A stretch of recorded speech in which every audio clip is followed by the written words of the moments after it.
De hoje tem como tema o reino das plantas.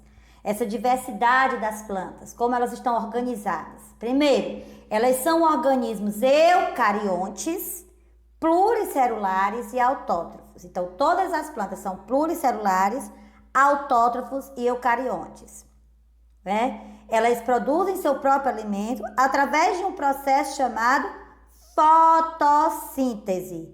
E em sua célula está o núcleo, o DNA.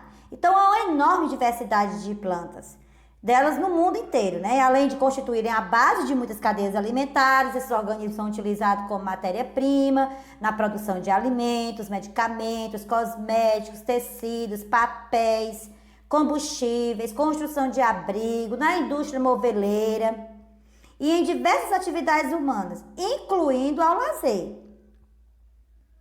Então, a ciência que estuda esse reino é chamada de botânica, que é a ciência que estuda o reino das plantas.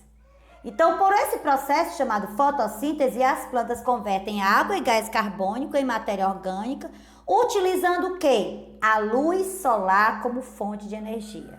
Então, junto com as algas e as bactérias fotossintetizantes, elas produzem oxigênio. E suas células, né, da estrutura celular de cada planta, possui clorofila, que é o pigmento esverdeado. Então, essa clorofila, esse pigmento esverdeado, aparece nas plantas, certo? Mas como é os tecidos dessas plantas, Fernanda? Então, elas apresentam algumas características em comum. Claro, toda planta tem características em comum. Dentro da sua célula, como nós estamos vendo aqui, ela possui por fora, por isso ser tão rígida, a parede celular. E, principalmente, dentro da sua célula, possui cloroplastos, que é responsável de produzir a clorofila, e vacúolos. Para que servem esses vacúolos? Para armazenar energia, ou seja, para que nem a todo momento ela precise tanto de energia para sobreviver. Né? A parede celular, que é essa estrutura que eu falei, e os vacúolos, são as principais características que toda planta tem. Além dos cloroplastos, certo? Só que aí existem plantas, Fernanda, que não são verdes. Então, vai depender do pigmento dos seus plastos. Se for cloroplastos, as folhas são verdes e caules verdes. Cromoplastos, o pigmento é amarelado ou vermelho. Leucoplastos, sem pigmento, armazenam substância nutritiva e em certos tipos de raízes ou caule. Então, o tecido, as células das plantas, por isso que tem cores diferentes. Por quê? Porque depende do plástico que apresenta em cada local. O tecido das plantas, elas são tecidos chamados de crescimento, que é responsável pelo crescimento nas pontas dos caules e nas raízes, é onde apresenta-se. Tecido de revestimento, que compõe a parte achatada e protege a superfície, evitando a perca de água, por isso que tem resistência, é mais dura.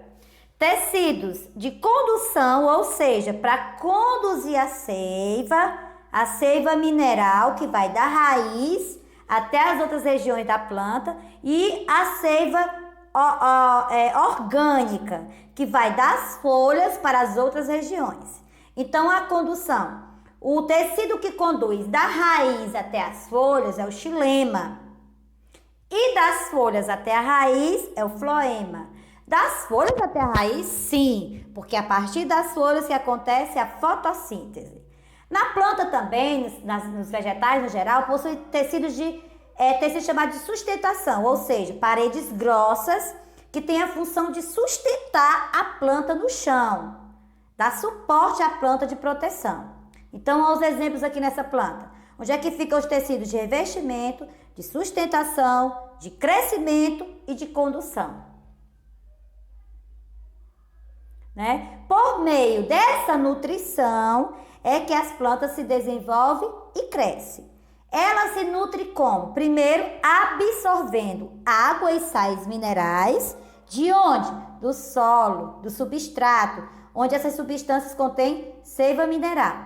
Depois de acontecer essa absorção, acontece a condução, ou seja, da raiz até as folhas, acontece um processo de condução substâncias minerais. E das folhas até a raiz acontece a condução de floema, né? No caso, substância orgânica. E a terceira etapa, que é o que além da condução, a fotossíntese. A planta, o que é a fotossíntese? A planta absorve água e sais minerais do chão, do substrato, gás carbônico e energia luminosa. O que é a energia luminosa? O sol. Então, a planta sem sol, ela morre. Ela amarela, envelhece e morre. Por quê? Porque ela não está absorvendo todas as substâncias. Porque a planta, para fazer fotossíntese, ela precisa de água, gás carbônico e energia luminosa. Juntos, eles fazem a produção de açúcar e libera água e gás carbônico. Então, a planta, ela libera esse gás carbônico para a natureza. E por último, né, esse floema, o que é o floema? Conduz essa seiva orgânica produzida nas folhas para levar para várias partes do corpo, né, que é a quarta etapa da nutrição. É quando a fotossíntese acontece e esse processo de condução do floema vai das folhas até o restante da planta. A planta respira? Sim, ela consome açúcar e gás oxigênio, liberando energia e produzindo água e gás carbônico. E isso acontece, a planta respira a todo momento. Preste atenção, a fotossíntese ocorre durante o dia, na presença de luz. A respiração acontece a todo momento. Vejam que as setas vermelhas indicam o processo de respiração. As setas azuis representam a fotossíntese. Então, a fotossíntese, ela absorve, no caso, ela absorve gás carbônico e libera gás oxigênio. Ela respira gás oxigênio e libera gás carbônico. Classificação das plantas. E como essas plantas estão organizadas, classificadas? Cada uma ocupa diferentes espaços e diferentes ambientes. Primeiro, no planeta Terra há muita diversidade de plantas, né? Diversos critérios foram utilizados, mas a principal é a presença ou não de vasos condutores de seiva. Primeira classificação são as briófitas. São plantas de pequeno porte, em geral vivem em locais muito úmidos, sombreados, crescendo sobre troncos e rochas. Não apresentam tecido condutores de seiva. Não apresentam tecidos condutores de seivas. São chamadas de plantas avasculares. Não possui flores, não possui frutos e não possui sementes. Os exemplos: os musgos, os antóceros e as hepáticas. Plantinhas pequenas. Aqui os exemplos dela, ó. Vocês podem visualizar os musgos e algumas hepáticazinhas. E como é que acontece esse ciclo reprodutor? Então, esse ciclo reprodutor acontece de uma forma e eles jogam, as plantas liberam esporos e esses esporos se juntam com outros esporos de gameta masculino, gameta feminino, quando se unem formam o que a gente chama de embrião para gerar uma nova planta. E o segundo grupo de plantas, as pteridófitas, são plantas de tamanho médio que vivem em locais úmidos, sem flores, sem frutos ou sementes. Possuem tecidos condutores de seiva. São plantas vasculares. Os exemplos são, pessoal, bem comum, as samambaias, as avencas. Essas plantas aí são aquelas plantas que a gente gosta de ter em casa como ornamentação. As cavalinhas, as pteridófitas. Exemplos aqui de pteridófitas, plantinhas conhecidas nossas de ornamentação.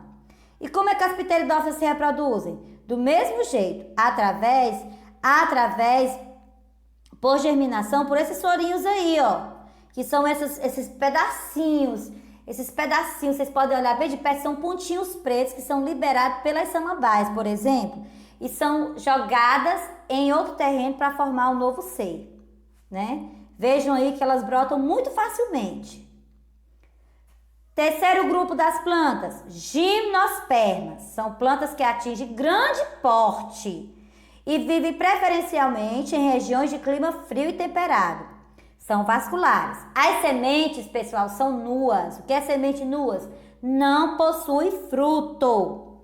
Então, aqui é que estão aquelas árvores grandonas, como os pinheiros, as araucáias. No Brasil só tem araucária. No caso, o pinheiro do Paraná. E em outras regiões tem as sequoias, que são gigantescas, enormes, que vocês vão ver mais na frente no vídeo. Olha os exemplos aí das gimnospermas. Nós temos aqui a maior árvore, a árvore mais volumosa do mundo, que é a General Sherman, né, que é uma sequoia. Como é o ciclo reprodutivo dessas gimnospermas? Então, elas soltam essas sementes, né, essas sementes nuas, né, e essas sementes são liberadas e geram novas vidas, né, através do embrião que fica dentro da semente. E por último, nós temos as angiospermas, que é a grande diversidade do nosso planeta, que existe vários tamanhos, ela é de ampla distribuição geográfica por todo o nosso planeta. São vasculares e são completas. Possuem flores, frutos e dentro do fruto as sementes. Os ipês, as margaridas, as goiabeiras, as laranjeiras e assim a nossa diversidade de plantas. Aqui são exemplos de plantas gimnospermas. Ela possui tanto fruto como flores, como a semente dentro dos frutos, né, que são as mais comuns. Tenham todos uma boa tarde, preste atenção aos vídeos e que Deus nos proteja.